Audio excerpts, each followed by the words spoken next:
Hey there, it's Allie from Padfoot Palms, Poodles and Pals. Okay, so I'm just doing a follow-up session. I just recorded a live where I was going into detail about getting your female dog spayed, about her going into heat. I used a little infographic that I made, so make sure you go check that out. But I wanted to jump back on here just in case anybody had any questions, because we had quite a few people that showed up. So I figured I'd just jump back on here and see how everybody's doing tonight. We've got one person. Let me make sure that my comments are on. Hey, everybody. Okay. Could somebody do me a favor and drop me a comment down below? Let me see if the comments are working.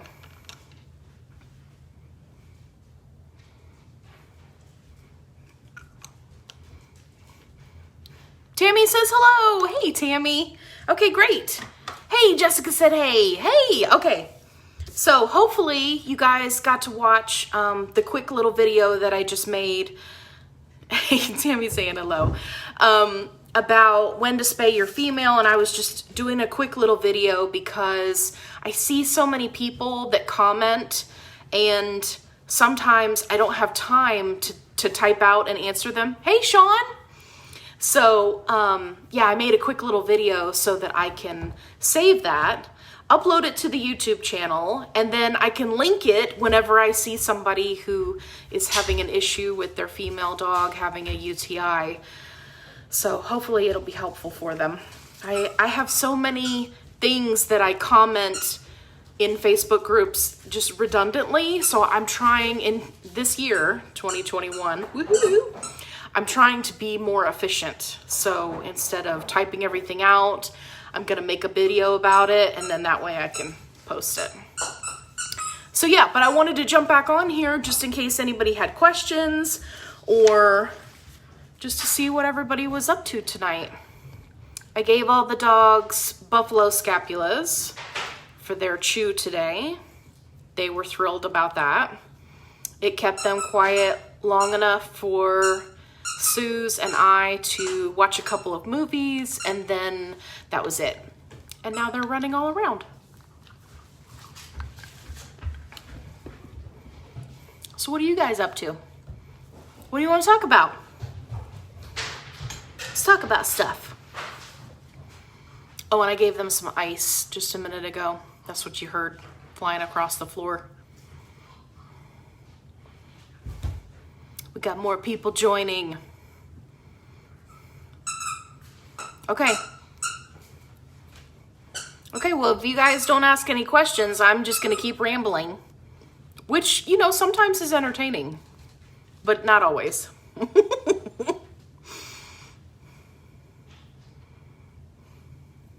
Okay. So, let's see. What is something? Okay, so somebody had commented earlier that they were looking for Tammy, the squeaky toys in the background. Yeah, that's everybody. They've got all their toys out right now. So somebody had commented earlier, and they wanted to know what was the most cost-effective food on the recommended food list. And I did reply back. That is something that I'm currently working on. It's time-consuming, and even after I get all the numbers worked out, right, trying to find like a dollar, like a price per cup, or price per serving, or price per pound, right, it's even then it's still going to be subjective, because there's this range where, you know, dog foods, like the prices go up, they go down. You could get a coupon, you could buy it off Chewy, right? So I'm just, oh, good grief. What are you guys doing? Stampede. Poodle stampede. Hey, Priscilla. She's like, hi, I made it. Great. We're just doing a little impromptu thing. And right now I'm just rambling because nobody has asked any questions yet. And the poodles are running around, which is always good. So anyway, I'm trying to figure out what the most cost-effective option would be. It had been really easy before because I could just recommend the Wholesome's fish and rice formula, which was fantastic. It was basically, I think it was around $1 a pound or something. It was very, very reasonable. But I can't recommend it anymore because their company had a recall. Now, it wasn't a recall on that food, mind you. It was just a recall on their other foods. They have cheaper foods that I've shown before on my tractor supply videos where I go through the different food options. Anyway, those foods contain corn, which is the problem with that food getting recalled. So anyway, hey, if you're just joining, I'm just rambling. So if you have a question, feel free to save me and drop it down in the comments below. I'd be more than happy to help you guys out. So yeah, so anyway, so I'm working on that, on the food list. I recently updated the food list as much as I could that I had time for. So when you look at the recommended food list, it will now tell you out at the end if something is all life stages, which means it's appropriate for puppies. So that was my latest update to the food list. Sean said, I make homemade for my smallest dogs and they love it. That's fantastic. Hey, Suze. That's fantastic. Yeah. Well, I did a little short video. Yeah. So I can load it up to the YouTube channel, and now I figured I'd just jump back on and see how everybody's doing. So yeah, Sean, that's fantastic.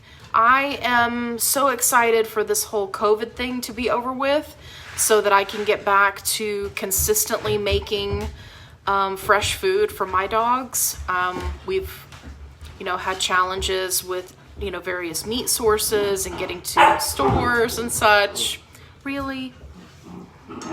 Anyway, so, but it's a lot easier for smaller dogs, and I think that's fantastic.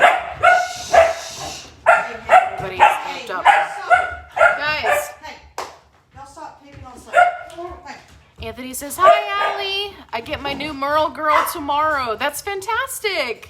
I'm so excited. She is gorgeous. For you guys who haven't seen the picture, you should scroll in the group and look for Anthony's picture he posted of his new Merle Pomeranian he's going to be getting. Hey, boy. Come here. Here, shush. Okay. Well, for those of you who are just joining, this, yeah, welcome to having multiple puppies. Okay. All right, guys. Okay. It worked for a second. Hey, take it easy. Okay, everybody calm down. Okay, looks like Kelly's got a question. Hi there, is grain-free Stella and Chewy okay? I just thought grain-free wasn't good. Okay, so Kelly, this is a great question, and I'm glad that you asked it. So here's what I want you to do. I want you to close your eyes, and I want you to forget anything that it says on the front of your bag. When you're looking for dog food, I don't even want you to look at the front of the bag. I know, right? You're probably looking at your screen on your device right now and you're going, what? Allie, you've lost your mind. Hear me out. So, grain-free is a marketing gimmick. It actually tells you nothing about the food, and there are some that are labeled grain-free that actually have grains in them because the terms are not regulated. They can say grain-free, they can say keto, they can say organic, they can say healthy, they can say nutritious, they can say that their food is so good that even unicorns can eat it, and there is no one that could stop them. So, what are you supposed to do as a consumer? Well, all you have to do is turn the bag around and look at the ingredients. And what you're going to be doing is you're going to make sure that that food does not have corn, wheat, soy, right? That's all been ingrained in everybody's head from all the commercials on TV. But also you want to be looking to make sure the food does not have legumes or potatoes. So no beans, no chickpeas, no lentils, and no potatoes of any kind, including sweet potatoes. Now, why is that? That's because there is a link between dilated cardiomyopathy, which is a heart condition, and legumes and potatoes. They haven't pegged it down yet, but they have a whole new classification for this disorder, and it's called diet-related DCM. So you'll see it abbreviated as DR-DCM. And I actually need to do an updated video on this because I've attended a few veterinary seminars where they talked in depth about this.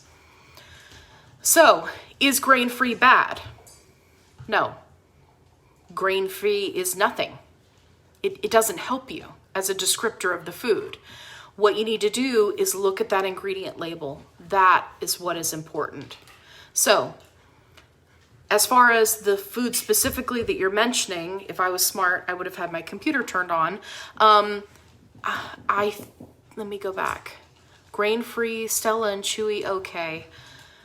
I would have to look it up because I don't remember. Most of the Stella and Chewy stuff is okay, but I don't want to tell you it's okay if it has legumes in it. So, if I had the iPad, I could look it up. Suze, do you have your phone with you by any chance? I could look it up. My internet up here. What do you want? Okay, yeah. Can you look up the grain-free Stella and Chewy for me? Grain-free.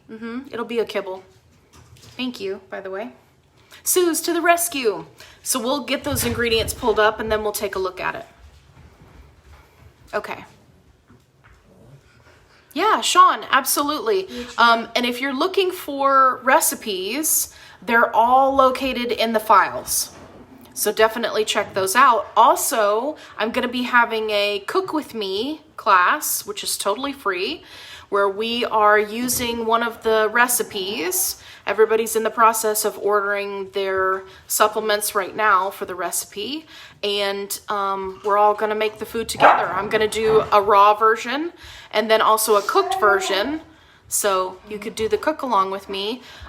Remind me, and I'll repost the link to that group because I made a separate group just for that class so that people can go back and rewatch the video if they want to. So Hi, Susan. Want me to look up which food? She just said grain-free, Stella and Chewy. Okay. Did it pop up? Yeah, there's like. Let's go. We're going on a field trip. There's Stella and Chewy's. He said. Okay, don't. About to get knocked over by Poodles. Here, go back. No, back out of this. Look back. Okay, hang on. Go to Stella and Chewy raw coated. I bet that's it. I'm sorry for the barking, you guys. We don't want to select a store. Okay, down to nutritional info. Okay, peas. So we've got, guys. Hang on. You want me to send this over to you? Hey, no, you can't because my computer's not up. Guys, calm down. Okay, I'm sorry, everybody. So you've got. Okay, so Peas. beef, lamb meal, chickpeas, automatic no. Peas, automatic no. Salmon meal, lentils, automatic no. Pea protein, automatic no. So yeah. Does it go on? Let's see. Okay. Looks like that's it. So yeah, that's gonna be a no from me. So when you're looking at those ingredients, You see these guys? Yeah, I mean, this would be good examples if they have the peas and the chickpeas and the lentils and the Yes. Well, they add all of those peas and lentils and things like that because nutritionally speaking, they have protein.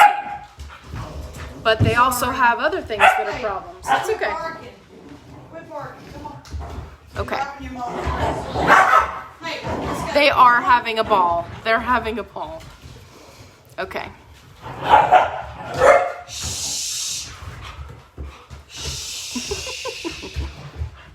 Let's Okay. use our inside voice. Yes. Inside voices. Okay. So let me scroll a little bit here. Do they mind them barking in the background? Well, Because I could take them out of here. it's okay. I tell you what, if everybody's willing to hang with me. Hey. Come here. Come here. You want a treat? This is how you give your dogs vitamins. Shh. Calm down.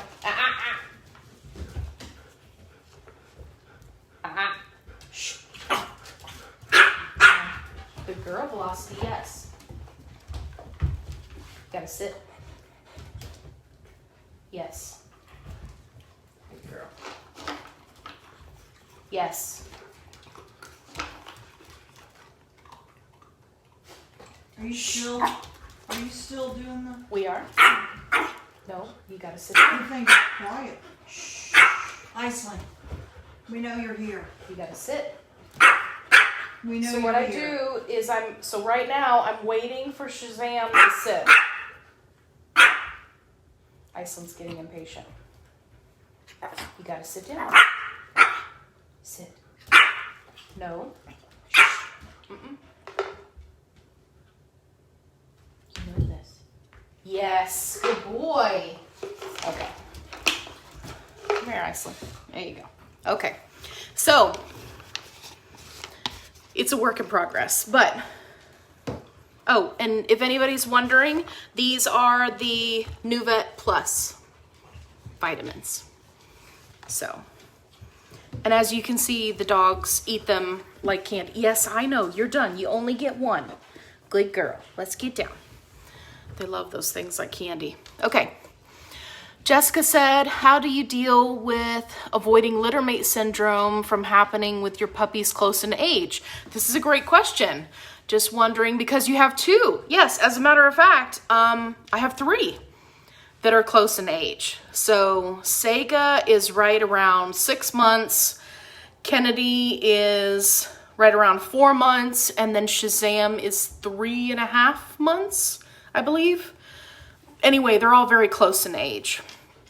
So, how do we combat this? Well, the first thing that you want to do is you want to take a look at the document that I have in the files because I go into great detail about everything that you can do. But just to give you a rundown of what we do, everyone has a separate pen. And what I mean by pen is we have large kennels, right? It's like a pen that you would put outside, but it's actually inside. I've shown them in some of my other videos. And each dog has their own pen. And that is their space. That is their own private space. A lot of people, they get two puppies, and to keep them quieter and happier, they put them together, which is a bad idea.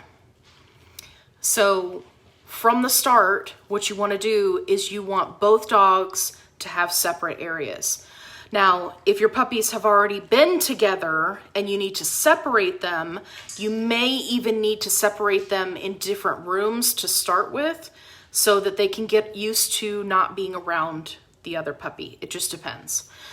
So we start ours out with separate crates, pens from the beginning. And we do one-on-one training sessions with each puppy individually. So right now, you guys saw me give everybody a vitamin. They do that as a group together because I'm working on impulse control. They have to sit before I give them the treat, right, which is the vitamin. So that is something that we do together, but other training sessions we do separately. So it'll be in another area of the house, or I'll just take one puppy and go outside. Everybody else will be inside with Suze. So those are some options. The other thing that you want to do is you want to make sure that everybody has their own feeding bowl and their own feeding area. Again, people make the mistake of, oh, okay, well, they're just going to eat out of the same bowl anyway, so we're going to use one big bowl and have them share it. And we don't do that. So one of the rules about having cats is you should have 2 litter boxes per cat. Most people don't know that. That's to avoid any kind of bathroom issues with the cats, right? Because there can be dominance, there can be, one cat will attack the other when they're leaving the litter box. Well, some of those same principles can be applied to dogs. If there's only one bowl, you've just created a limited resource. Well, what happens when there's a limited resource? Dogs begin to guard the resource, right? And then you can get aggression at the bowl. And what people don't realize, and this is one of the things where I always have to just take a deep breath and try very hard not to get frustrated, is that it doesn't happen overnight.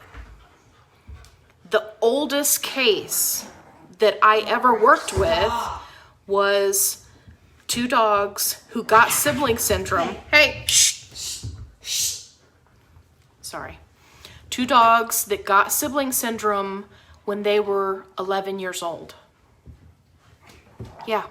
So they couldn't, it got so bad in such a short span of time once they were very old that the owners, their hands were completely tied because they couldn't rehome one of them. They didn't want to put one of them down, but at the same time, they couldn't even be in the same space without trying to kill each other, which is what happens when it escalates. That's why a sibling syndrome is so serious. And it can happen at 1 year old, it can happen at 5 years old, it can happen at 10 years old. There's no way to know because no research has been done.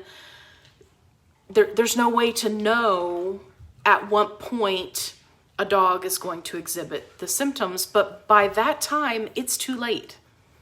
So it's just something that if you're going to have multiple puppies being raised together, it's just something you have to keep in the back of your mind. The other thing that we like to do is we like to go on outings, right, to like Home Depot or someplace that is pet friendly, but not necessarily like centered around pets. So not like a PetSmart or something like that, but like a Home Depot or a Lowe's where you can bring your dog in and we'll take 1 puppy. Now, having said that, that's a little more challenging nowadays because of quarantine and things like that.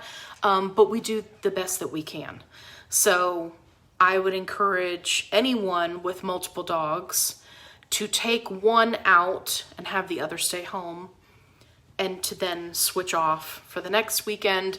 It's good for their mental health to have some time apart, because part of what happens is there's so much codependence that's going on that it can be problematic. So also, as a side note, I am only speaking from my own experience and experience from helping others. I am not a trainer. I am not a dog behaviorist. I'm just a canine nutritionist.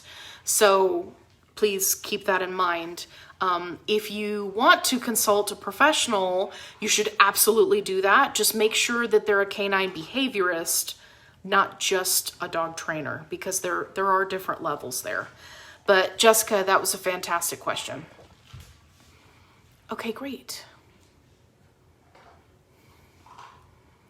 Okay, Sean said, I can't wait. What supplements do you use? Okay, so what I'll have to do is I'll have to post the link to the Cook With Me and it's got everything listed out. I've got one of the supplements that just came in my Amazon shipment today, but it lists them on the recipe, and the recipe is free. So it's actually linked in our main group. It says the Cook With Me puppy recipe. So, but yeah, I'll link it for you, so don't worry about it. Okay. Somebody got tired. He's laying down over here. Yeah, is that Shazam? Good. Shazammy baby. Sean said, Lordy, I have 15 dogs, 15 bowls. Yes.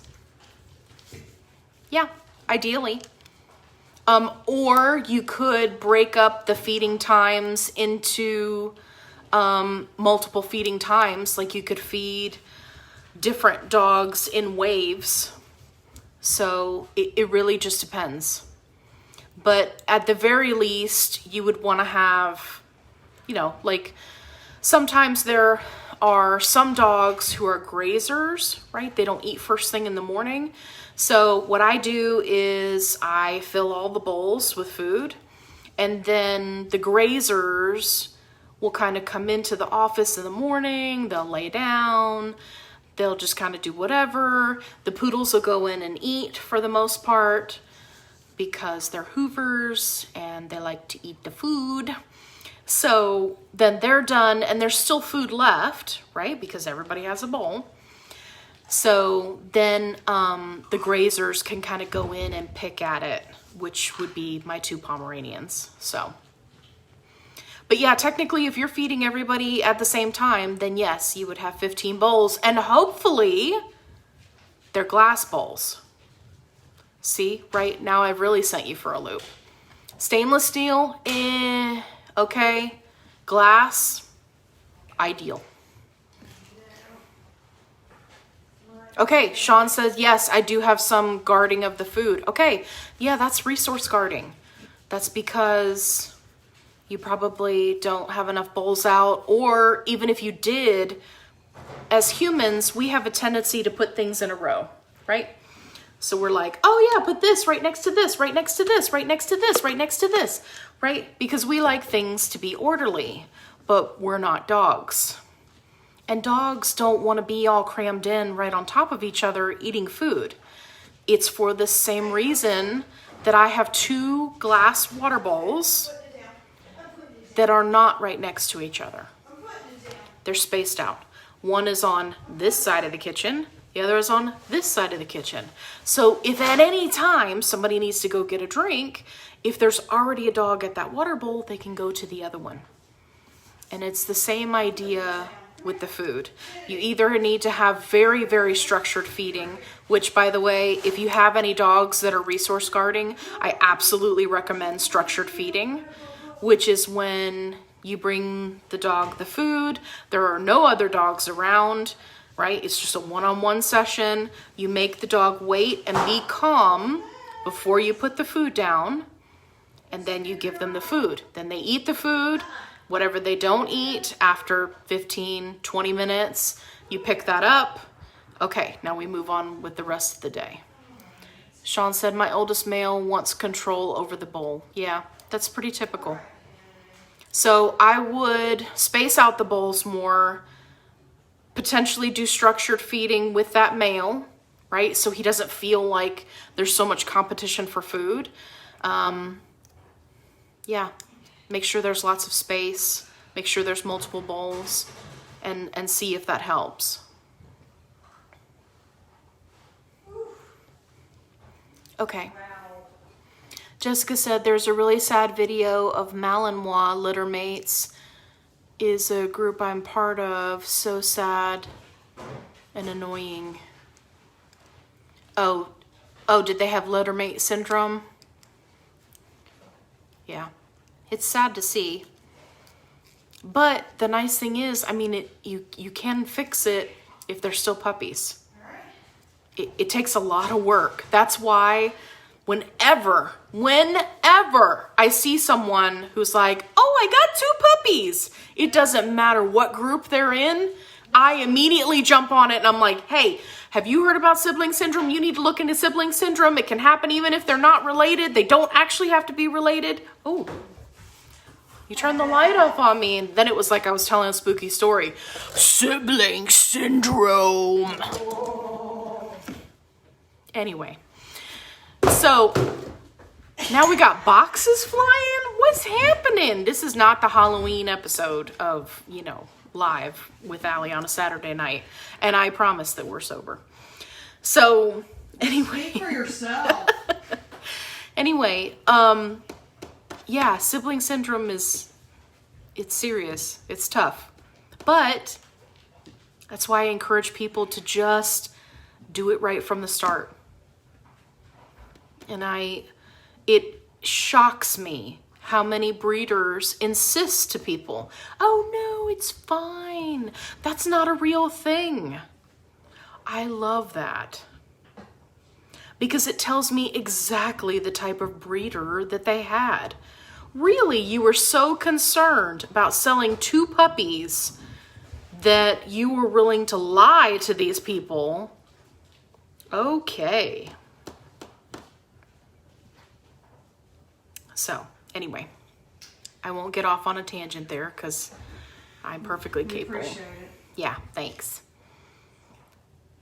Okay, looks like Vicky's got a question. I can't get my girls to eat. They're Pomeranians. I'm desperate. Okay. You can't get them to eat anything? Like, are we talking they haven't eaten in 3 days and you need to take them to the vet? Or are you talking about dogs that are picky? Just go ahead and clarify that for me, Vicky, and let me know what you're dealing with. You're very welcome, Sean. Hey, Emily's here. Hey, Emily. And she's got a question. Great. Okay, here's her question. Do you recommend toy poodles and larger doodles be home together as long as they are gentle? Okay. This is a great question. So ideally, you would want your larger dog to grow up with smaller dogs. And that's how you can really have this huge size difference and have it be okay. Because the big dog wasn't always a big dog. It was a little dog, right? When it was a puppy, then they were the same size. Then as they grow and learn, you can teach them to be gentle. Not to say that it can't be done with an adult, but it can be challenging. It's really going to depend on the prey drive. I was playing with Sadie. It's really going to depend on the doodle or larger dog in general, their prey drive. So, what is prey drive? Prey? Prey. Really? Okay. Yes. So, the prey drive in dogs like poodles or doodles or other working breeds is what is like, it's their innate instinct to run after something that's small. So what I would say is if your larger dog likes to chase squirrels and becomes very obsessive about chasing squirrels, rabbits, trash bags that are floating through the yard, right? If you could put something on a string and run it around and your dog would just like totally freak out, okay, not a good idea to get a small dog.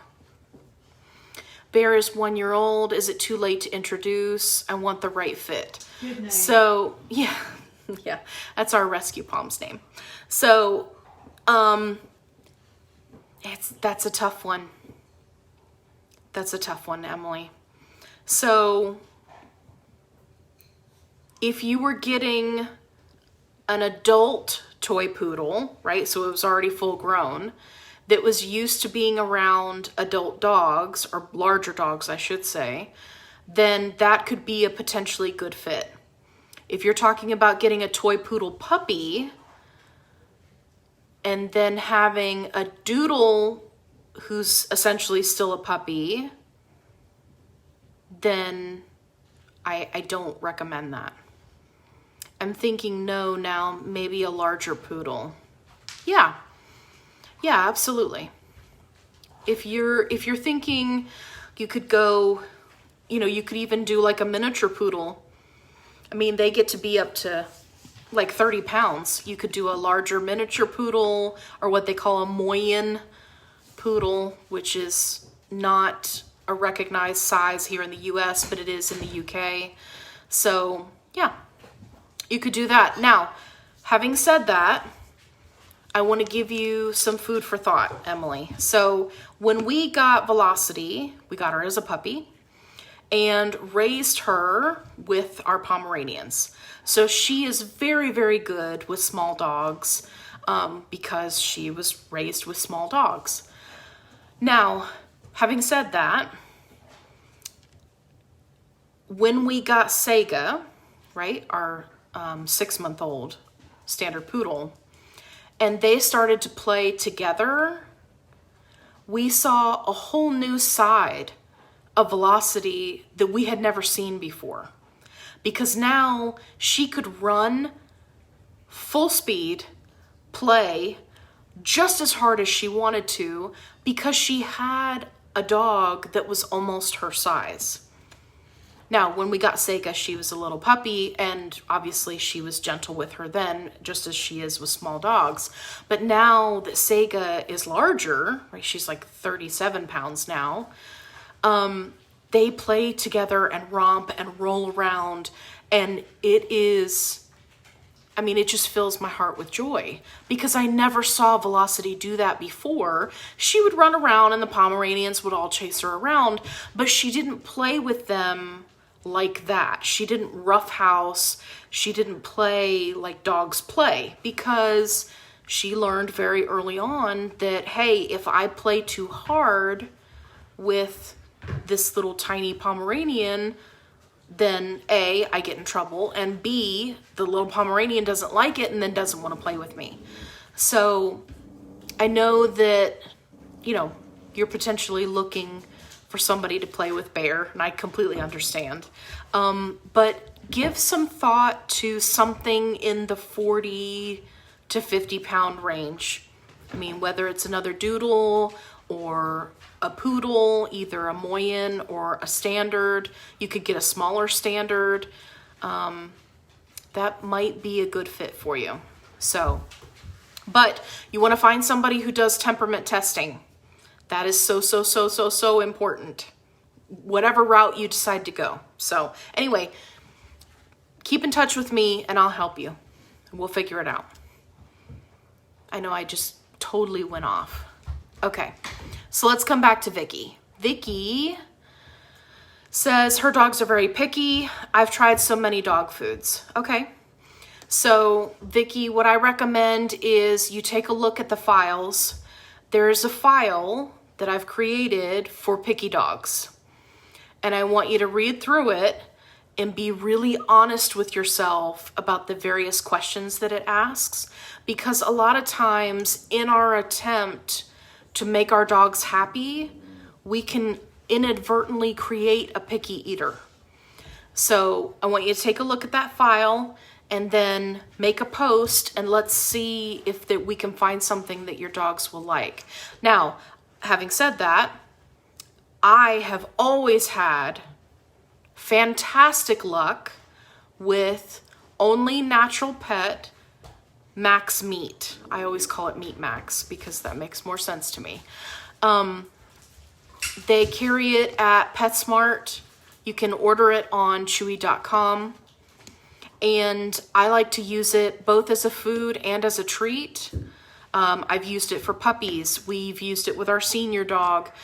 Everybody likes it. It's a jerky style food, so it's not something that is hard for them to chew. So yeah, you might want to consider taking a look at that.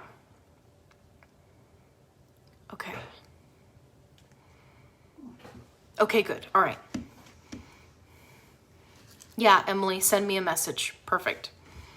Okay, I started feeding them people food. I tried that. Okay, well, you can go either direction. If you want to cook for them, then we have complete and balanced recipes in the files so that you can make sure your dog is getting all of the nutrients that they need, because you can't just feed them, just random stuff that you put together, because they'll become nutrient deficient. So if you want to go that route, I 100% support you. You'll see a huge difference in your dogs, both in their coats, in their eyes, in their poop. It wouldn't be a live episode with me if we didn't talk about poop. So there you go. And their overall excitement to eat food. I mean, it's like night and day. But if you wanted to try something commercial, the Only Natural Pet Max Meat. I like the beef and parsley. That's a good place to start if you want to go with that. Yeah, and then check the recipes in the files, because that's a good place to start. And like I said, we're going to be doing the Cook With Me class on the 30th. So I will link that group so you guys can jump over there. The recipe for that is in the files, but it's also in the other group. Side note, if you ever go to a spa and they have cucumber water, it's just cucumbers and water, right? But it's so good. Hey, Billy's here. Hello. Now, guess what I do with these cucumbers when I'm done with them flavoring my water, right? Because when you flavor your water for a little while, then the cucumbers kind of start to fall apart. I give them to the dogs. People don't think about stuff like this.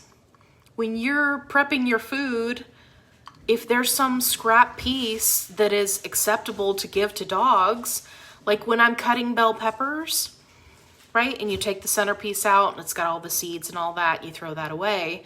But on the very top part, right, there's still a little bit of flesh that's like real close up that you don't cut off because you're a lazy human. I am also, in fact, a lazy human. Cut that off. Give it to your dog. It's great. And they love it. So anyway, that was just a little side note. Okay, great. I think we got to everybody's questions. So if you can think of anything else, just drop it down in the comments. The dogs are playing.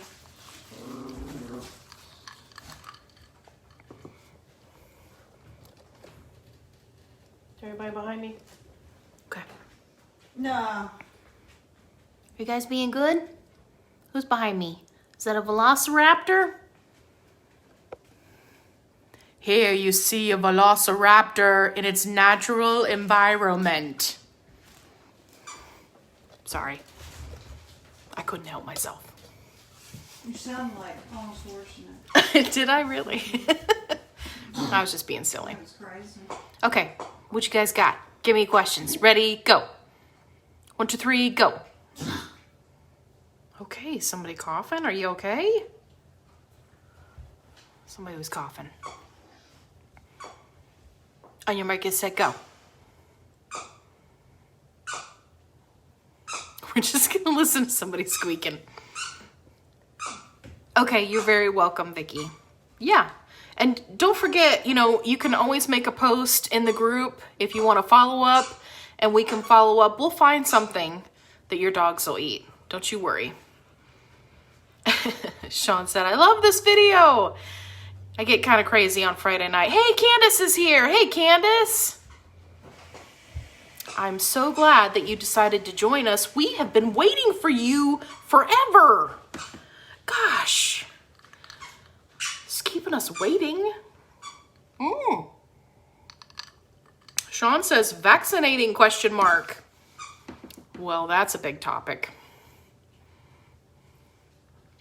What specifically do you want to talk about vaccines? You want to talk about puppy vaccines? You want to talk about boosters? You want to talk about how your vet will absolutely drive you crazy telling you need boosters all the time, I want you to know that I have 3 different vets that I use in the area for various things. One's a reproductive vet, one's just a super cheap vet, and one is kind of middle of the road, but very consistent. So I have told middle of the road, very consistent vet that I don't want to receive any notifications. Don't send me the little cards from your business that tell me what boosters are. I don't want it. So they took me off the mailing list. Then they started calling me.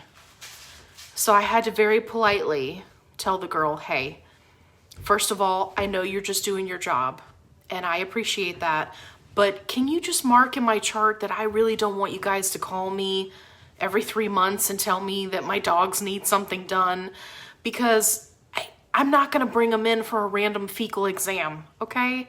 I'm not going to bring them in for some random shot that they really don't need. Oh, yeah, sure, we'll take you off the list. So they took me off the call list. Now they're back to sending me cards again. I can't win. But let's go back, because I see comments popping up. So hang on. Okay, Sean said, I'm more natural. Yeah. Okay, thank you. I'm getting scared. Oh, Vicky, don't be scared. You'll be fine. We'll find something that they'll eat. Sometimes it can be challenging, but we'll find something. So don't you worry. Candace says that she's sorry she was late. She had to rescue a bird. Okay, well, I find that to be a very acceptable excuse. But now you're going to have to explain. So tell us about your bird that you rescued. Billy said, I think it's Saturday night. Yes, it is. Okay. Sean said, I don't vaccinate. I have very healthy dogs, and people have made me feel guilty for not vaccinating. Well, first of all, I'm sorry that people were not supportive of your choice not to vaccinate. It's one of those things, right? Your vet is never going to be supportive. But it's to each their own. There's a whole community now of natural breeders who don't vaccinate, who titer test, who raise their puppies on raw food, right? I mean, there's this movement both with humans and with our companions to try to get back to get more natural, right? And not have all of this processed food and processed garbage and, My main thing with the vaccines is all of our companions are way over-vaccinated. Okay, so let me talk to you about this. Because some people will get turned off by the whole vaccine conversation. But let me explain puppy vaccines to you. So your puppy doesn't actually need 3 or 4 rounds of the same shot to show immunity for that shot or whatever that shot is for. The reason why your puppy has multiple shots is because scientists have not been able to pinpoint at what point when puppies stop nursing does their own immune system kind of kick up speed and really get going to be able to handle those diseases that they have, the vaccines for. So instead of continuing to research it, they just said, oh, okay, well, what we'll do is we'll just space these vaccines out until the puppy's 16 weeks old, and we're bound to catch it at one of those points. So it's like hit or miss. Okay, well, that's not really science to me, right? That's hit or miss. So, and then dogs have, multiple boosters every year. And then facilities who, run kennels or boarding facilities, right? Then they make you get a shot, the kennel cough shot, every 6 months. Okay, kennel cough is like the doggy equivalent of a cold. It doesn't matter how many shots you get against the cold, you can still get the cold. Like it's not, getting a shot is not effective. But they keep doing it. So anyway. There's a shot for a cold? Yeah, kennel cough is essentially the doggy cold. Oh, okay, gotcha. Right, like humans get a cold, right? You go to your doctor and they give you medicine and they're like, well, you just got a cold, right? Same thing. So, okay, let me go back up. Okay, Candace said, let's talk about how we can order single vaccines, nurse.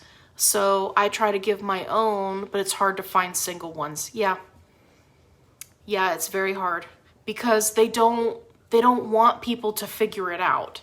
They don't want people to do it on your own.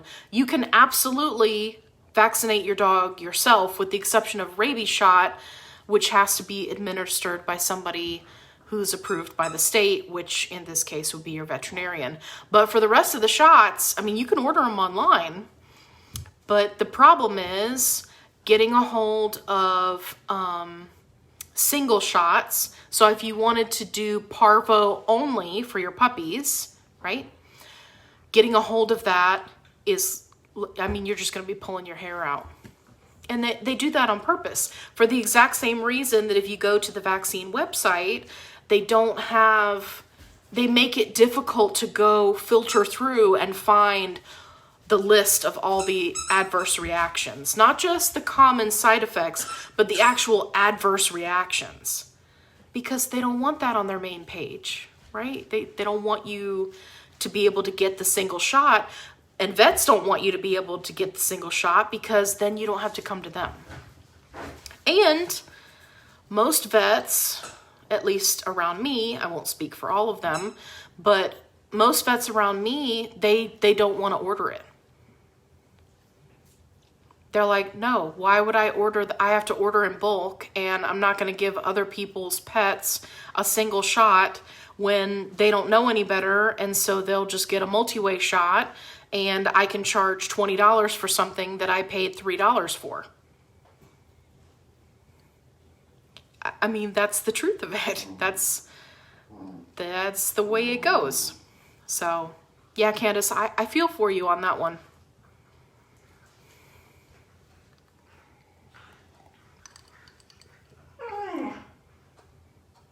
Dogs are barking.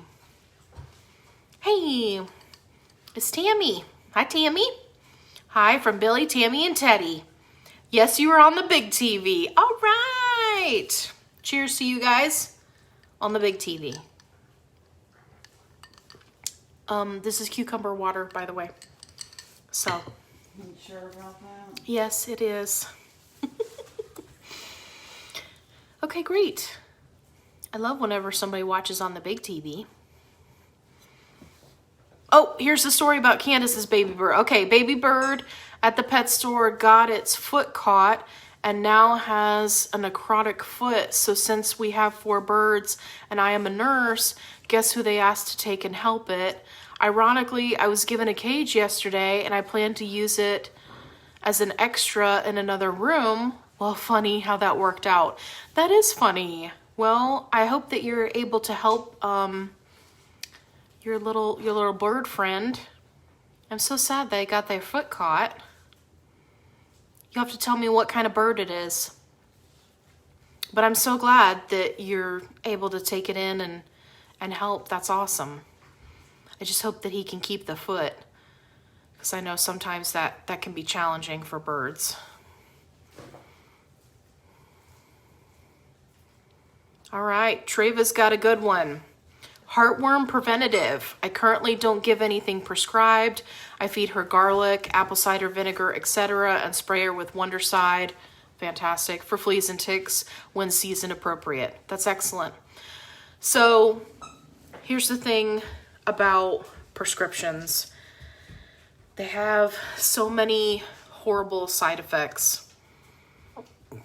And it doesn't matter if your dog has taken it for 5 years and never had a reaction. It's always a possibility with that next dose. And that's the part that is scary and sad all at the same time. Are you okay over there, Bear? So I have very mixed feelings about Heartworm Preventative. We live in Georgia, so we do have a season, right, where it's appropriate. But we also use Wondercide for fleas and ticks. So, yeah. Side note, if you do decide, just people in general, not you, Treva, but people in general who are watching, if you do decide to give Heartworm Preventative, if you use the search function in the group and look for heartworm, and you'll find that there is a research study that I linked that says giving it once every 60 days is just as effective as giving it once a month, which A, saves you money, and B, that's less chemicals, less potential problems for your dog. There was also some research about giving it every 90 days, but that was not as effective. So just something to keep in mind. I definitely recommend that you go read that. I want everybody to do their own research when it comes to Heartworm Preventative, fleas and ticks, right? Because while I am knowledgeable about a lot of things pertaining to dogs and cats and pets in general, I'm not a vet.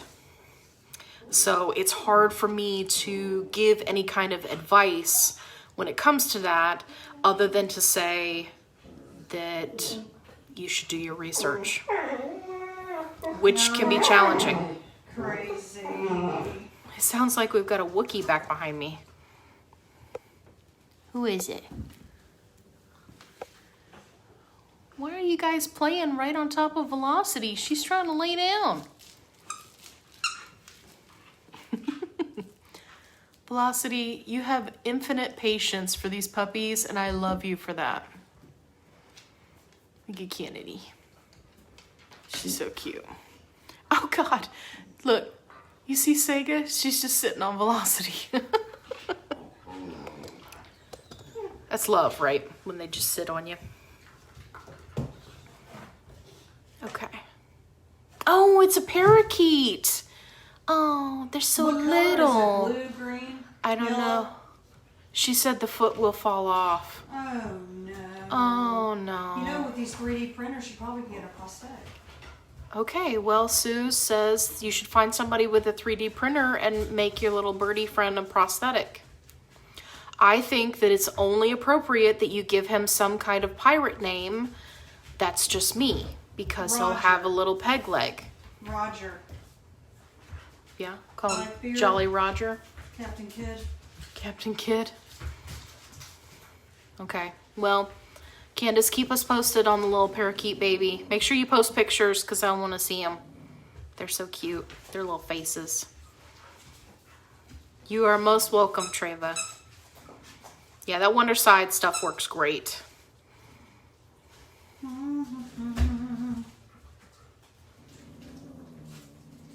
Tucker acts very odd and almost panicked when Wondercide is out on him, increased heart rate, etc.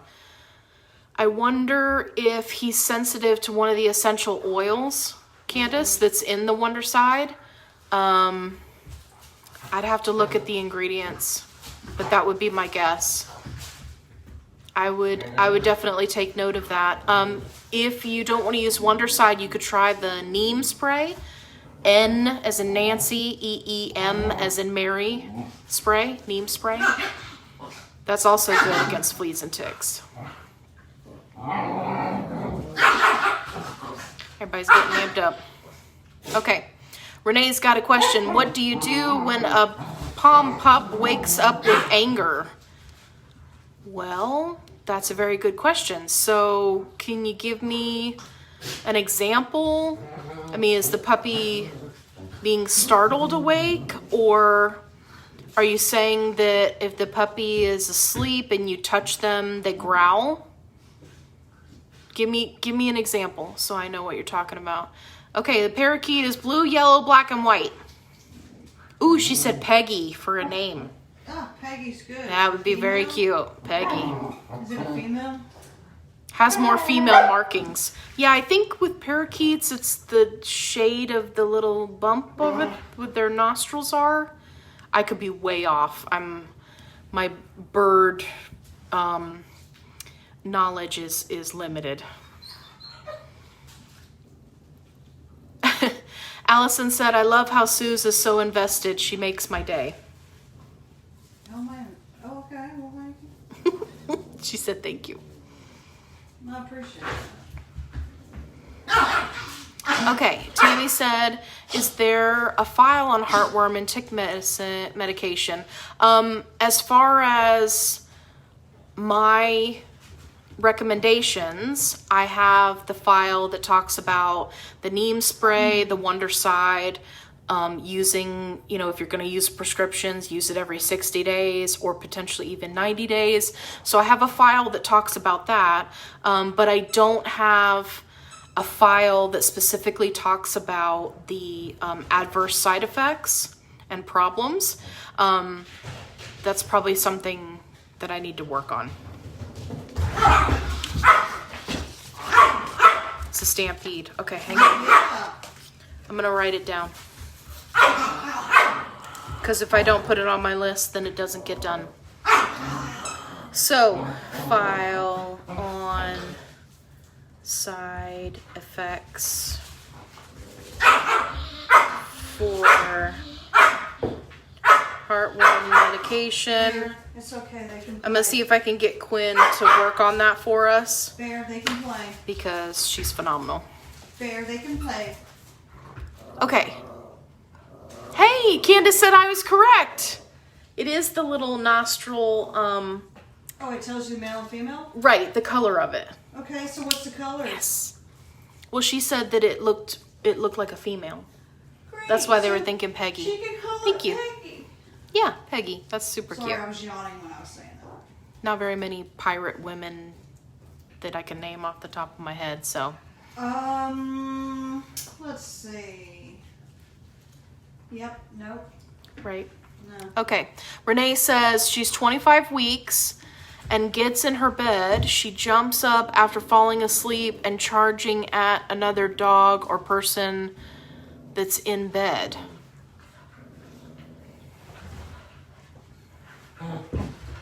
Interesting. So is another dog or person actually waking her up, or is she having a bad dream and becoming startled and disoriented? Let me know, Renee. Oh, when she sleeps a while, she is fine. You can touch and move her. It's when she starts falling asleep. Interesting. Damn it. I don't know. Is she maybe she needs a place that's quiet to sleep? Bear, you're killing me. He is policing her. I know. Bear is our old man rescue dog, and he is constantly and forever telling the puppies to stop playing. He's the, He just feels like he's the police. So policia. when she starts to fall asleep, maybe a nightmare, probably startled and disoriented. Okay, so what I would do, and let's see if this helps, I would make her a quiet place that's away from everything else, like maybe in a spare bedroom or a master bathroom, somewhere that she can nap during the day that's quiet and secluded from everyone else. She may not like it at first, but I'm thinking that she's just not getting sound enough sleep. And sometimes, and this is a... What is going on? Whoa! Whoa! What happened? Hang on. Whoa! Hey, Come here, Kennedy. hey. Kennedy. She's okay. What happened? I think they got too rough. Did you Come get here, in trouble? Kennedy. Kennedy, come here. Look, Velocity's checking on her. Yeah, okay. Kennedy, come here. Hang on, guys. Come here. It's all right. It's all right. What happened? It's okay. Get away from her. Okay. She's all right. I know. I think they got too rough. And she Well, got in the middle of it. so this is one of the challenges of having multiple puppies. When they get really, really amped up, puppies have a tendency to bite too hard. Yeah. And when they're biting another dog in their pack, for example, Sega or Velocity, then they get told that what they're doing is bad. And then they're not happy about it. They've been chewing on you. Is she wet? No, I think the baby, Shazam just loves Iceland.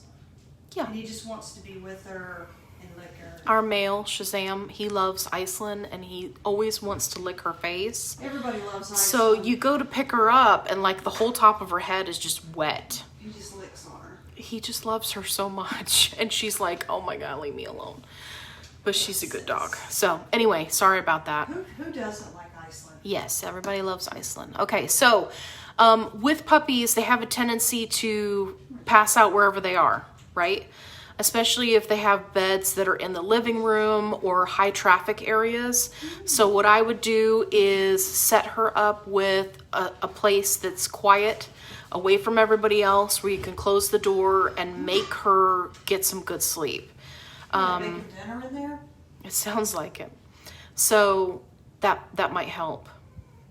That might help because it sounds like she's sleeping very light, potentially having a nightmare, and then waking up and she's disoriented because she didn't quite fall asleep. Something's waking her up.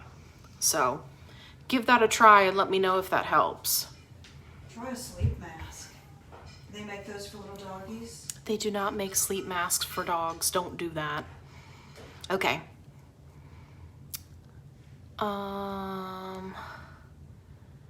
Let's see. Okay. Here's another question. Would you recommend Sapirica Trio if given every 60 days if I went that route? I would not recommend Sapirica Trio just because that is one of the companies that's had some of the more severe adverse reactions. There are a couple of groups on Facebook that are, it's like Sapirica, Bravecto, Credelio, and it like lists out 3 or 4 brands and it'll say, you know, this brand killed my dog, essentially. That's scary. Yeah, so you can go and in those groups, they'll, you know, people talk about all the adverse reactions, but no, I don't specifically recommend that brand. I avoid it. We're moving to Florida. Okay. So, but yeah, if you wanted to go the 60-day route and go with something different, you could definitely do that. I find that it depends on where you're located, which of the brands your vet tends to peddle you. So, it really just depends on the vet and which pharmaceutical company, you know, brings them the lunch the most. Because yes, they do that. By the way, they do that for your doctor's office as well. I know, because I used to work at a doctor's office and I used to schedule all of the pharmaceutical companies to bring lunch every day. So, just food for thought. Is it? Okay, it is. Hey, Christina's here. Hello. Okay, great. How are your palms doing? They're doing fantastic. Teddy also gets scared if you wake him up in the middle of the night. Gets very vicious. Billy thinks maybe Ted was the runt of the litter. Yeah, I mean, it can be disorienting, especially if you're in REM and you're dreaming. Who knows what dogs dream about, right? So, yeah, it can be pretty disorienting. Okay, Christina said, how do you prevent car sickness when traveling home with your new puppy? You travel very fast. I have a 6-hour drive tomorrow. Okay, so hopefully, Don't feed 'em.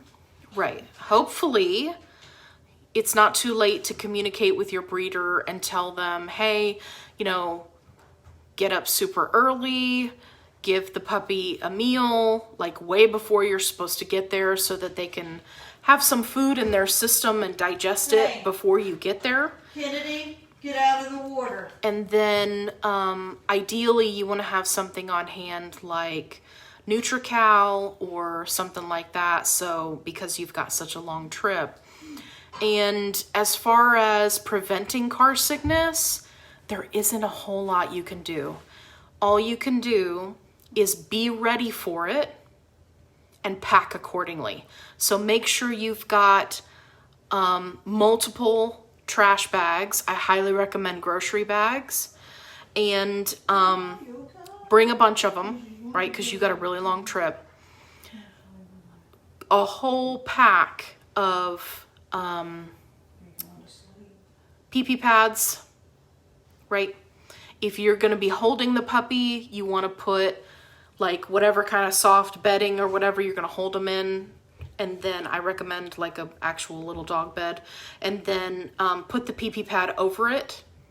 I know it doesn't seem as comfortable for the puppy, but you will be grateful if they do get car sick. You can just very easily pull that out, put it in the grocery bag, tie it off, right? And you can throw it away at your next stop for gas. Paper towels, puppy wipes, those are all big things. Don't bring water for your puppy. Make sure that you have ice.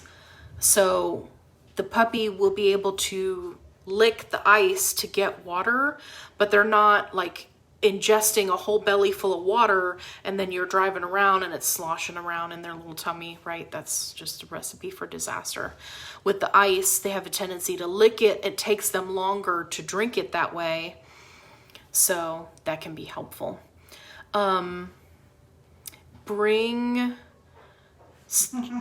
various chew toys and various chews. I mean, normally I don't recommend that you introduce a bunch of different chews like tracheas and bully sticks and things like that, but definitely make sure you have all of that with you, because you can switch them out to kind of keep your puppy's mind off of it, and that can be really helpful. The other thing you can do is just go ahead and schedule in the middle of your trip to, get out with your puppy and kind of run them around and get them exhausted. You want to make sure that you choose an area where not a lot of dogs have been, especially if your puppy's going to be on the ground. I'm not sure what size this puppy is, but yeah.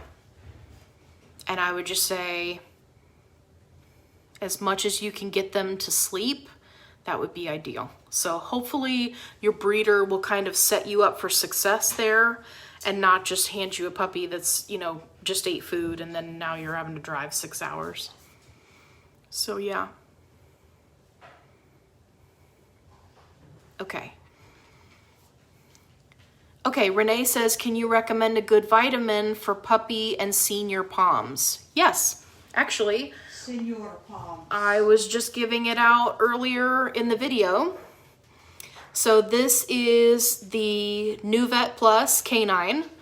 They also make cat vitamins too. That's why I say canine. These are the wafers. I'm going to very quietly try to show it to you. Hold on. If I make too much noise with the container, everybody will come running in here. Okay, I got one. Ta-da! Hey, that was kind of like a magic trick, right? It was like, ta-da! Anyway. So this is what they look like. Now, you would think, oh, Velocity is already in here. Man, there's no fooling her. You would think that this would be too big for a 4-pound dog, right? I want you to know that while Logan was here, he was 3.5 pounds, and he would eat these wafers, no problem. Iceland eats them. She fluctuates between 4 and 5 pounds. She eats them just fine. They love the taste. It does have chicken liver in it. So dogs, I've just taught them that it's a treat.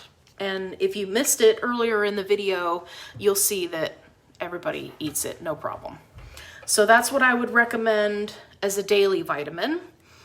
Now, if you have a senior dog, or you have a dog that has any type of hip issues, patella issues, anything like that, that are not severe.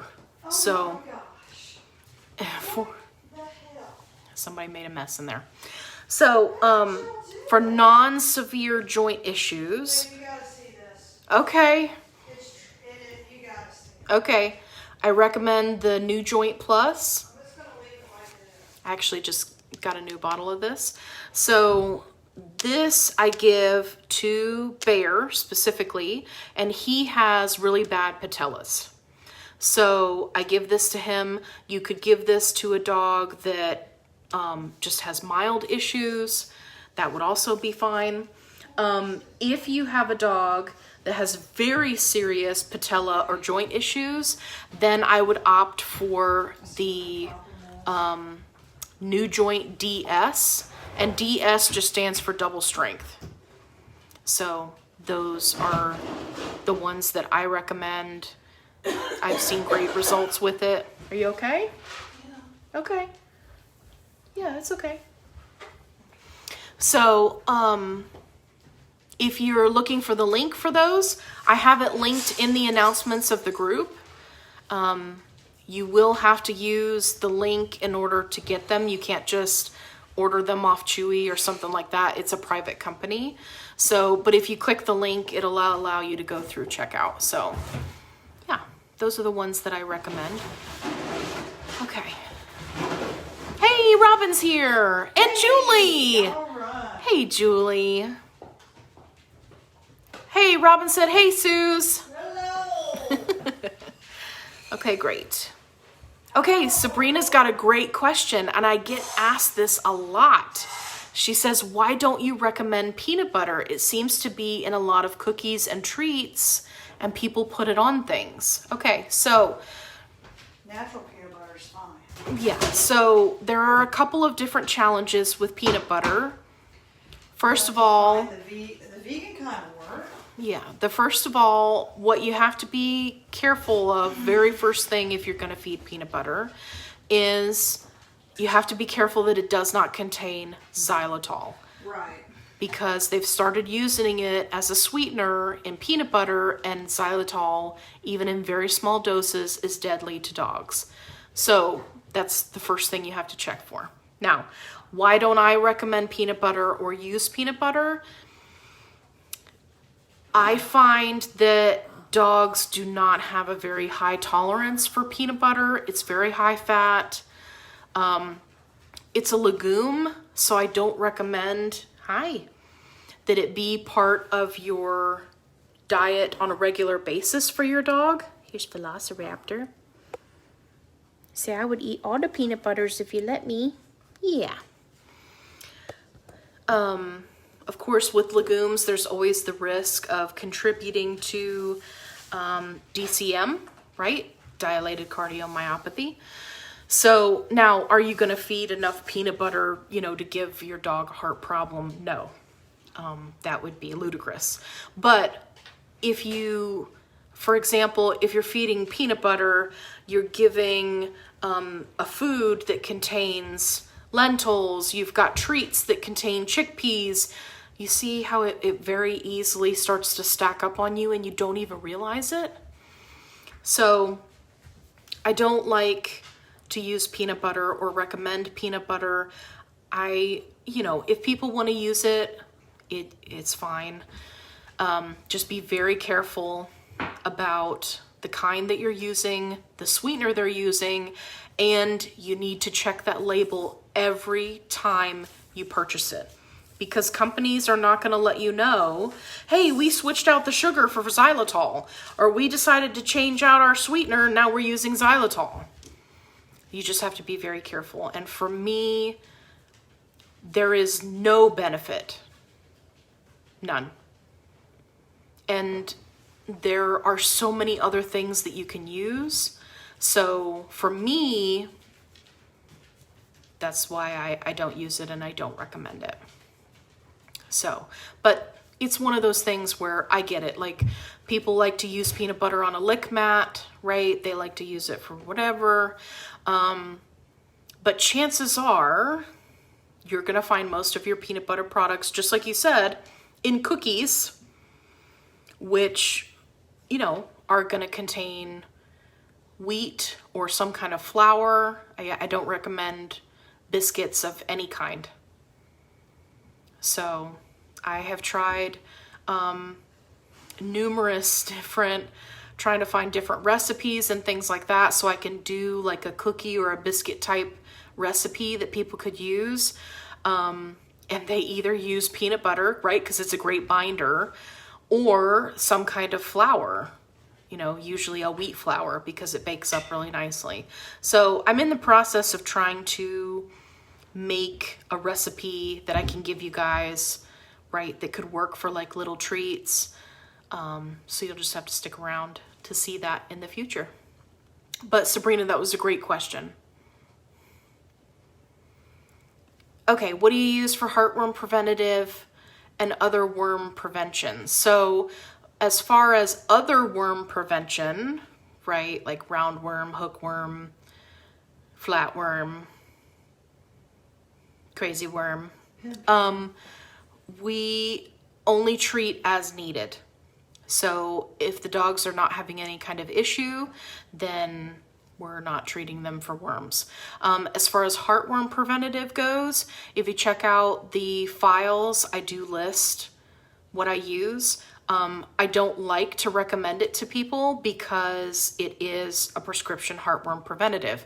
And that's why I don't, you know, I don't go around saying, hey, use this one, because I feel like if I do that, then people won't go do their research, which is really what I want them to do.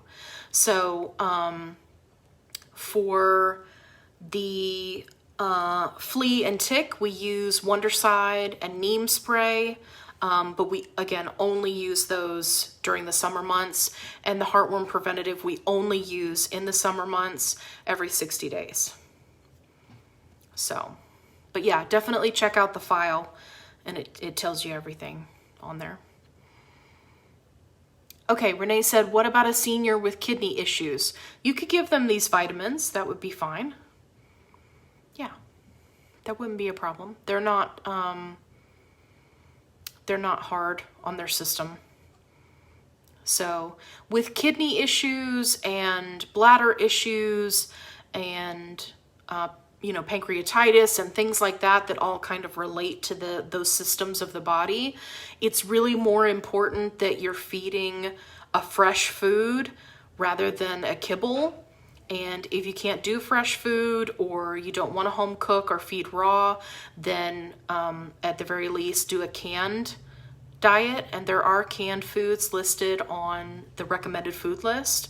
So it really makes a huge difference as far as kidney issues are concerned. Hey, Anastasia says, Sparky says hi. Well, hello, Sparky. What a fantastic name. Okay, Evelyn has a fantastic question. I love you for this. Evelyn says, what's your most trusted dog food? That is a great question. I can answer that. Okay. Go ahead. Let's see what Sue says. What you prepare yourself. There you go. A food that I prepare myself. So if I had to pick a commercial food, right? And I wasn't going to either do DIY home cooked from a complete and balanced recipe, DIY raw from a complete and balanced recipe. So if I wasn't allowed to choose either of those, and I had to only choose a commercial product, I would say Answers Pet Food. And yes, Answers is the name of the company. It's a raw food company. They do fantastic stuff. They have a lot of fermented products. And that's as far as I would go. Now, having said that, do I feed my dogs commercial dog food? Yes. You know, unfortunately with this whole COVID thing, I didn't have a choice because we couldn't even get enough meat in our area because people were just going crazy buying everything up. Anyway, so we didn't even have a choice with that. So yes, I do feed commercial food. The best thing that you can do is rotate. Don't buy, if you only have 1 dog or 2 dogs or 3 dogs, figure out how much food you need for 3 to 4 weeks, right? Or a month. And then plan ahead, only buy that much food. So don't buy the biggest bag that you can get a hold of. Only buy that much food, and then the next month, rotate to a different food. I cannot tell you in how many of the breeder groups, breeders are freaking out right now because they were all feeding the sport food that had the huge recall where dogs are unfortunately dying from eating it.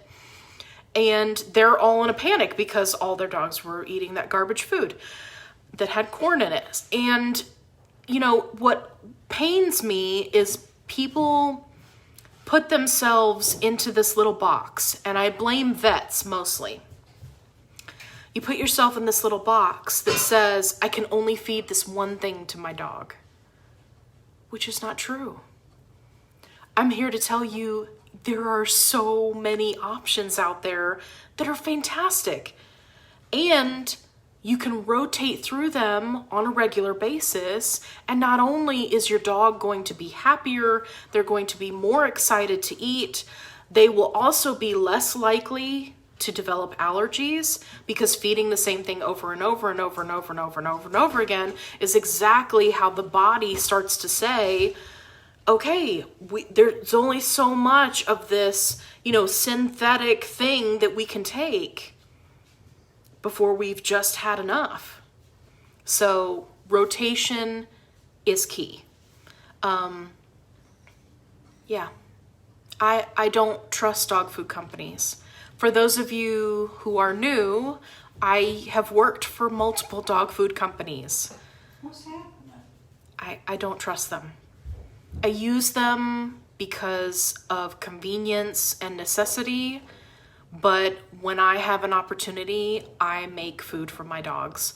And even now, when we haven't had an opportunity, I still try to incorporate, you know, fresh where I can. And I think that's so important.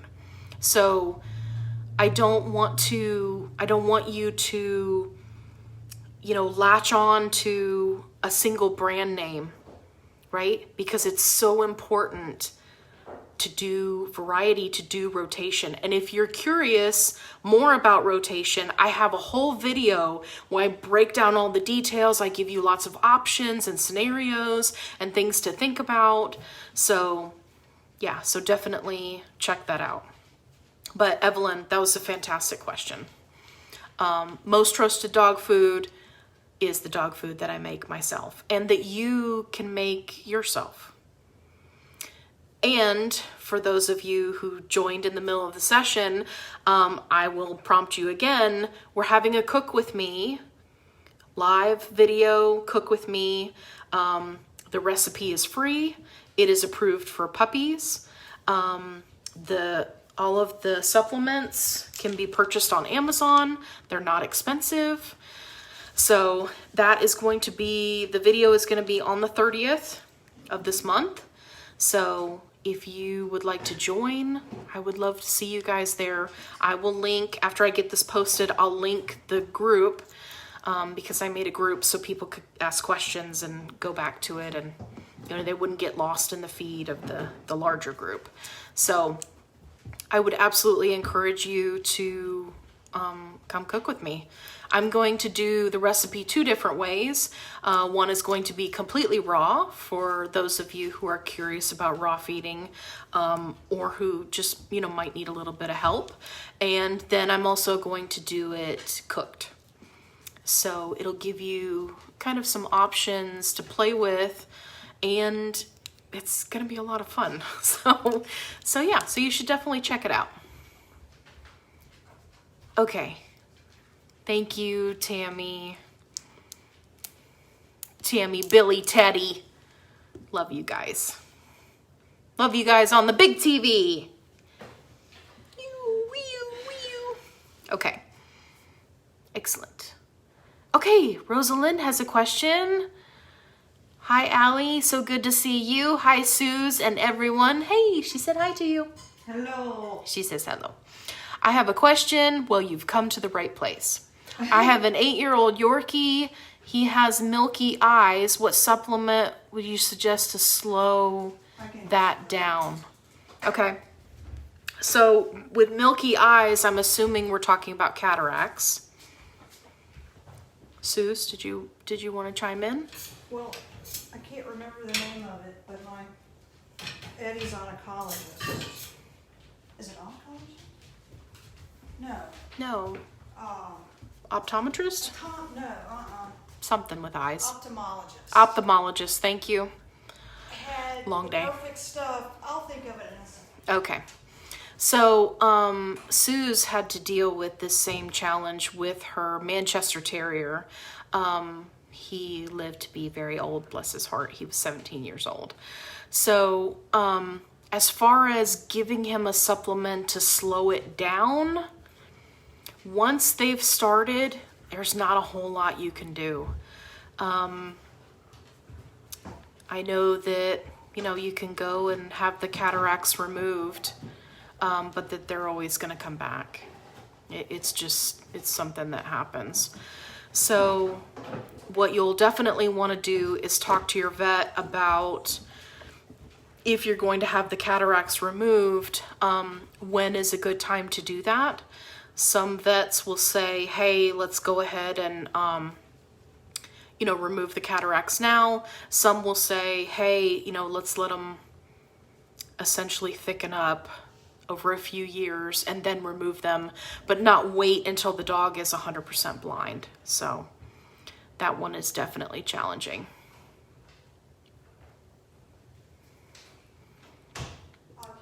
Okay, Candace said, would it be a good treat if you were trying to increase calories? Okay, what?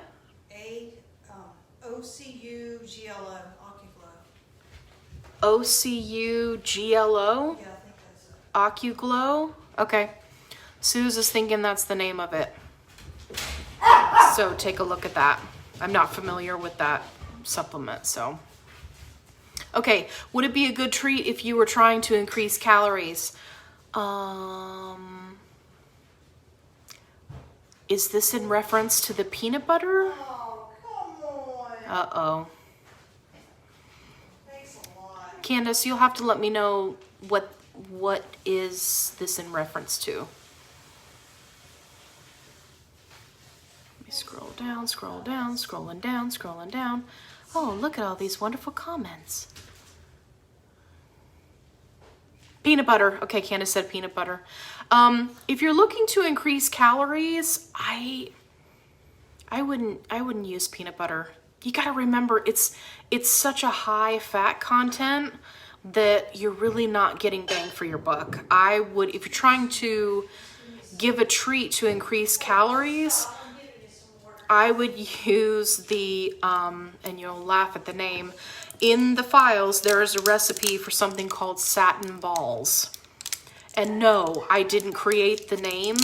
This is like a old breeder's trick. I'll get some water. Just give me a second. She's talking to the dogs. I'm having a water riot in here. Okay.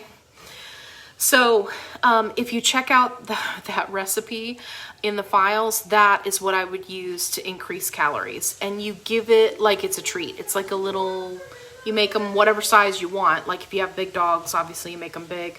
Otherwise you can make them about this big. They're like little meatballs that have all sorts of stuff in them. And that is what I would use to increase calories. If you remember Jade, the Pomeranian that we had, who was very, very thin and underweight when we got her, that is what we used to increase her weight in a natural and healthy way, slowly over time, because it helps the dogs to build muscle, which is what you want, right? If you're trying to increase calories, you don't want them to just balloon up and get fat. You actually want them to build muscle, because chances are, if they're thin, you know, they need more muscle mass. So yeah, sometimes fat is not the best way to go if you're trying to increase calories. Okay, Sabrina said, what else could I use for her licky bowl in the AM that she would eat? She's so picky. Well, you can blend any number of ingredients and then put them on the licky mat and freeze them overnight. What happened? They're super thirsty. Oh, okay. Well, they were just running around a little while ago. Okay, I'm gonna send you the link to that so you can send it to her. Okay, thank you. You're just gonna email it to me? Well, not. Yeah, Okay. It's at Chewy, 30% off today. Okay, hang on. Hang on, guys. Okay, here, hang on. It's pricey, so it's worth Come getting with me. today to 30% off, but it does work. It slows the process down and it'll clear the eyes up. Okay, hang on. Stick with me, guys. Can I turn the screen around? Yes, hang on. Okay.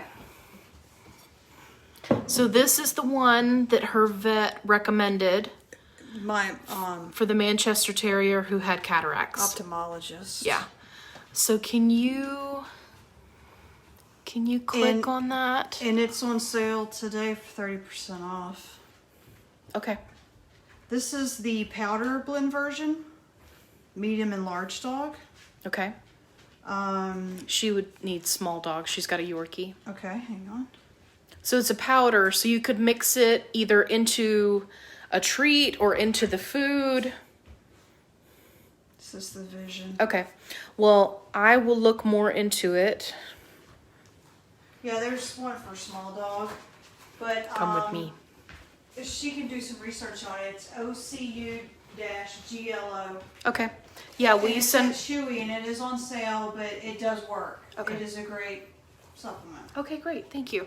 And I know firsthand. Yes, because she used it for her Manchester Terrier. Yes, send me the link to that so I can link it in the group. Well, there you go. Thanks, Suze. Yeah. Okay, let me go back. What else could we use on the licky mat? Okay, sorry, I had to get my train of thought back. So you could blend up fruit. You could blend fruit and veggies. You could blend chicken hearts, liver. What do people use? If your dog likes cheese, right? You could do a cheese. I don't recommend you do cheese all the time, but if it's, you know, for a licky mat, it's not that much, right, to cover the whole mat. You could do that. You could do a quality canned food. There's some canned foods that are recommended on the list.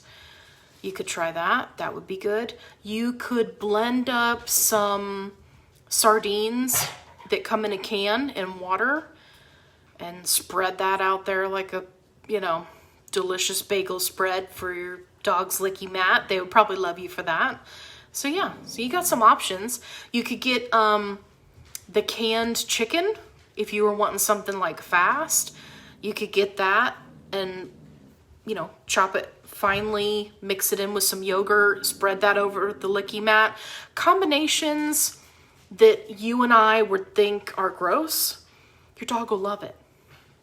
So I very much, from the bottom of my heart, encourage you to just get nasty with it. Cucumbers, liver, chicken hearts, cheese. Yeah, fried chicken hearts are good. Just blend that up until it's a yucky orange paste and slather that on there. Stick that baby in the freezer. The next day, your dog will be like, Mom, I love you. What is this? It's so great. And you're like, what? What? So, it's worth a try. Okay, let me scroll down here. Okay, Julie's got a question. I have a Pom and I noticed she has a scaly nipple that does not look like the rest. Seems to not cause her pain. You can touch it, etc. She seems fine. Could it just be a nipple that did not develop? So that's a good question. I would have to see it to see what you're talking about. If there's no redness, irritation, blood, dried blood, right?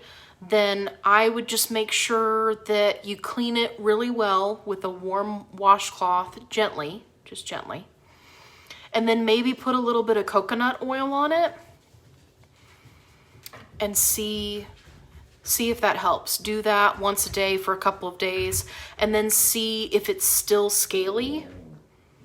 Sometimes in that area of the body, right, they lay down, they, do that sploot thing where their legs are all out and they're dragging themselves across the carpet. Sometimes they can cause themselves, they can cause themselves to have some skin irritation. So give that a try and see if that helps. If that doesn't get rid of it, You're choking yourself. Kennedy, what are you doing? If that doesn't get rid of it, in 3 to 4 days, or if it gets worse, then you absolutely want to have a vet take a look at it. But if it's not causing her any pain and there's no discharge, there's no swelling, it may just be, irritated. Because like my dogs right now, they love that whole let me army crawl and pull myself across the carpet thing. But, it can cause carpet burn, right? I mean, there's a reason why when babies are crawling around, you keep pants on them. It's so they don't get carpet burn on their knees. So it's kind of the same thing. So I'm hoping that's what's it. So try that and let me know how it works out. Okay, Lisette, on the 30th, I haven't set a time yet because I'm probably going to do something in the afternoon Eastern time or maybe even in the evening Eastern time because I want to make sure people Western time have time to, get up and participate. So it'll probably be in the late afternoon, evening on the 30th for the Cook With Me. And like I said, it will be recorded, so you can always watch the playback if something happens and you miss it. Okay.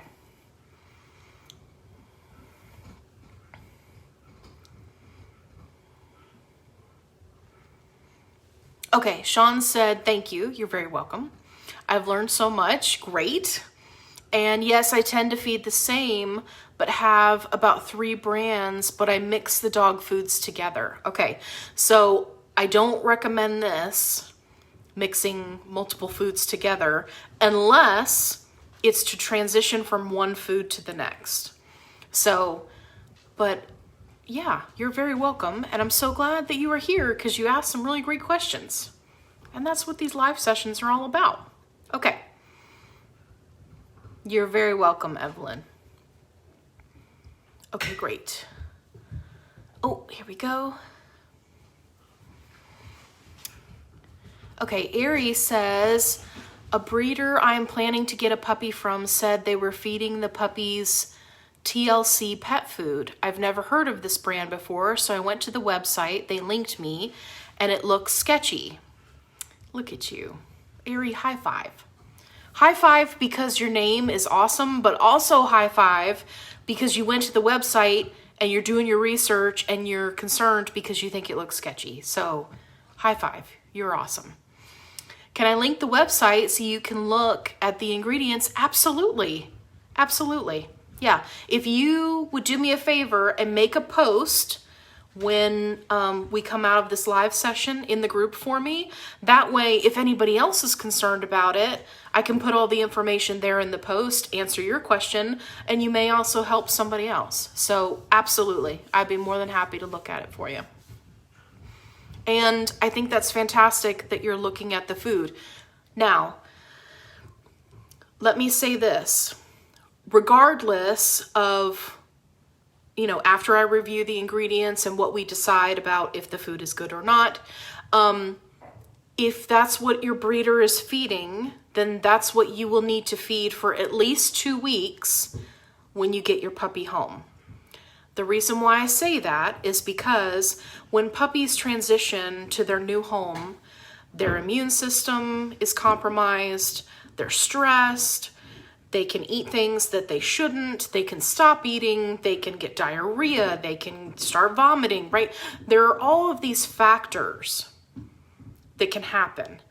And what you don't want to do is you don't want to transition them to a new food, because then if they get diarrhea or start vomiting, you won't know if it's because they're sick or if it's because you've transitioned the food.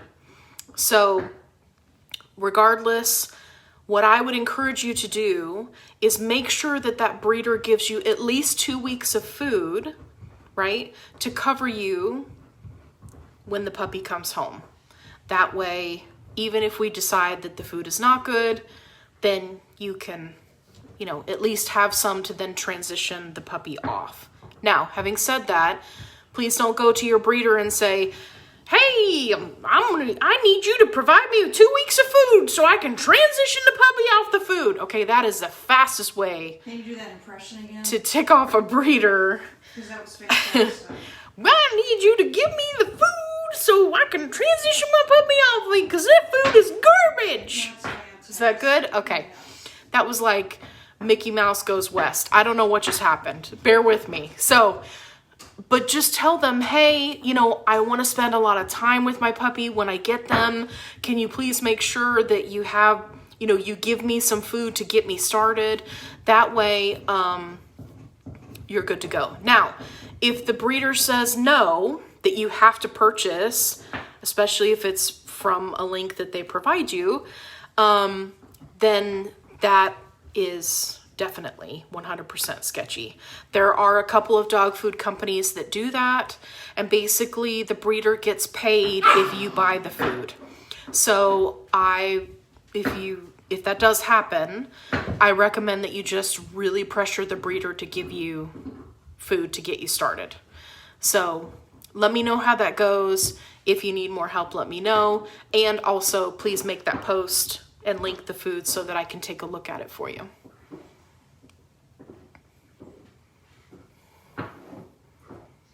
Okay, great. What are they chewing on over there? It's that big hard thing. Oh, okay. Yeah. Just making sure. When you have puppies, you gotta watch out. They'll chew everything. Okay. Hi, what do you recommend for teary, watery eyes? My 11-year-old Palm has recently started having teary, watery eyes, which I wipe a couple times daily to try to keep them dry. The ancient stuff. Yeah, I mean, if the eyes are tearing, the next time you take them to the vet, I would have them look and see if their eyelashes are touching the eyes. Sometimes their eyelashes have a tendency to curl down. That can cause excessive tearing. Make sure that you check their teeth, because if they're having any kind of oral pain or oral discomfort, that can cause excessive tearing. Sometimes they just have watery eyes and there's nothing you can do about it. So I don't have a recommendation other than to check the eyes, check the ears, make sure there's nothing that's causing you know, excessive watery eyes, and just go from there. It's just one of those things. It could be like a seasonal allergy. It could be old age, right? There's a lot of different factors. Okay, Sabrina said, what about baby food for the licky bowl? So the problem with baby food, again, you can run into the xylitol issue. Not as common, but I have seen it, so you want to be careful. The other thing is they have a tendency to add sugar to make it sweeter so that babies will eat it, which means that your dog is, you know, gonna get a sugar high. And all of that sugar is gonna end up on their teeth, which means, you know, tartar buildup.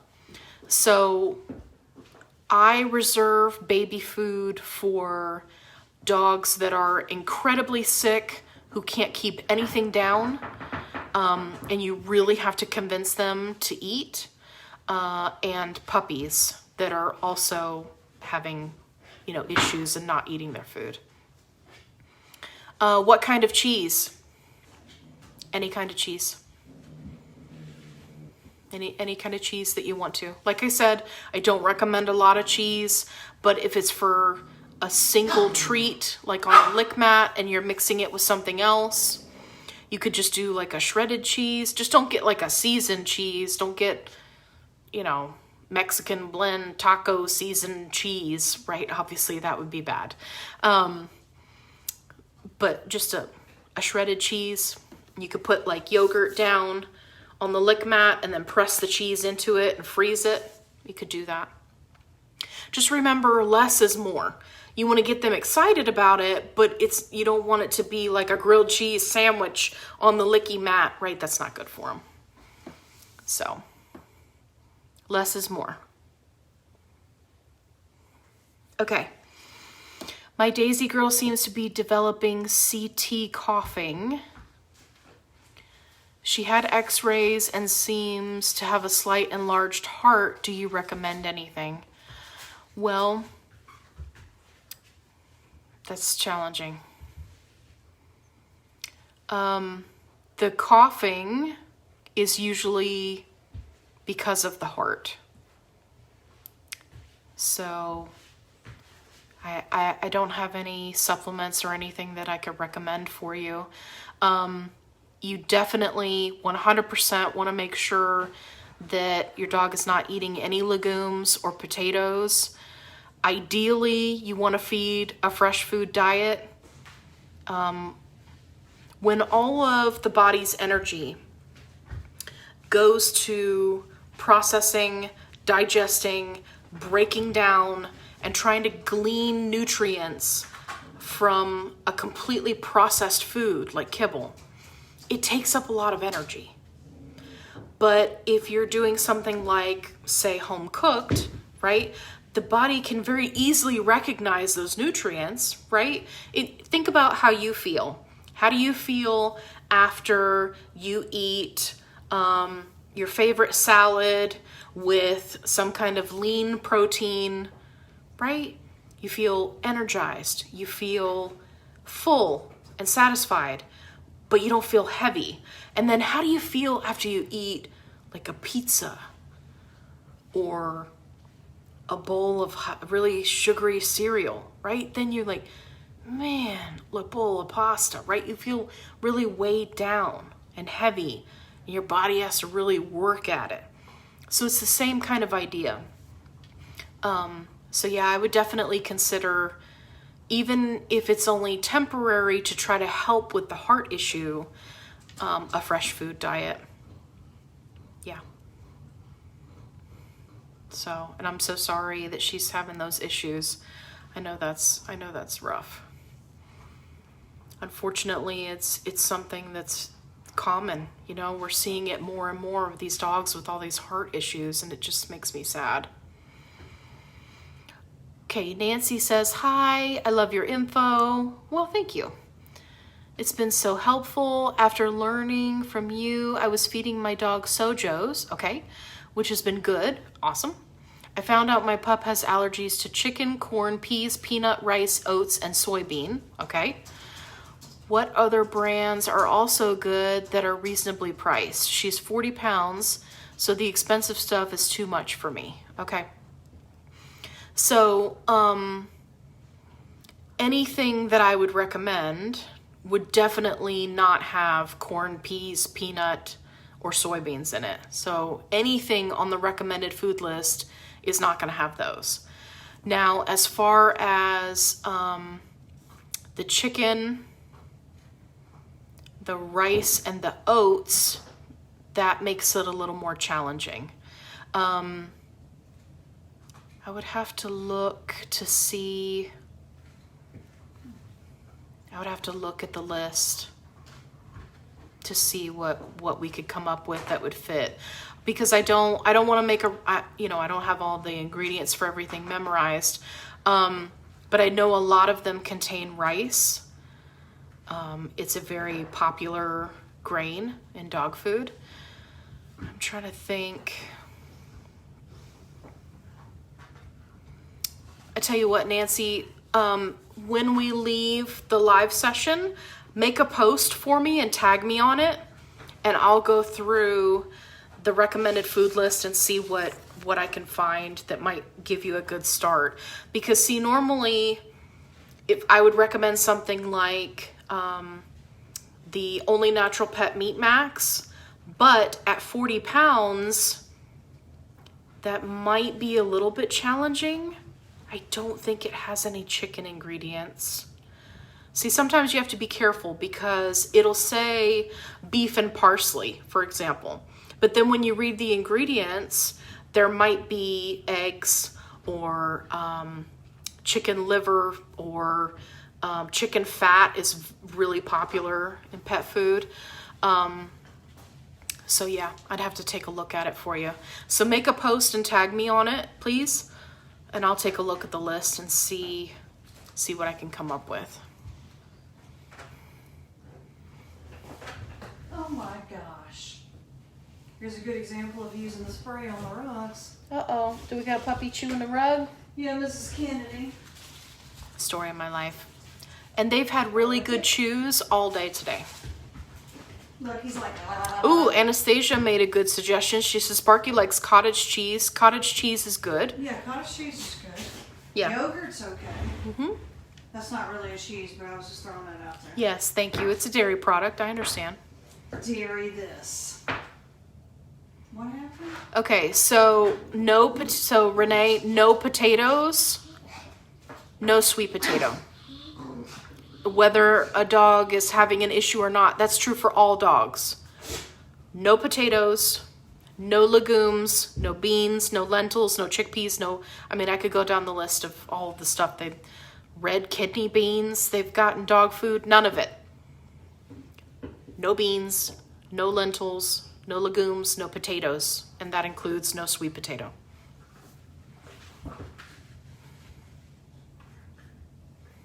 Okay. Nancy said, thank you. I'm having a hard time with the rice and oat allergy making it harder. Yeah, it can be challenging, but I think we could find something for you. Normally, I would say the Nature's Logic, but I'm pretty sure that they use chicken fat. I'm pretty sure. Anyway, it's okay. I'll take a look at it for you. So, okay, great.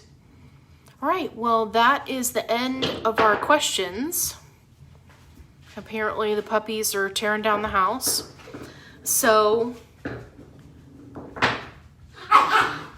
okay, you're welcome, Renee. Okay, so if we don't have any more questions, I am going to call it a night. And I've got on my list here to make a file for the side effects for the heartworm medication. We've got that follow-up post with Ari for that food that he was talking about. And then we've got Nancy about the food. I'm just making a list, sorry.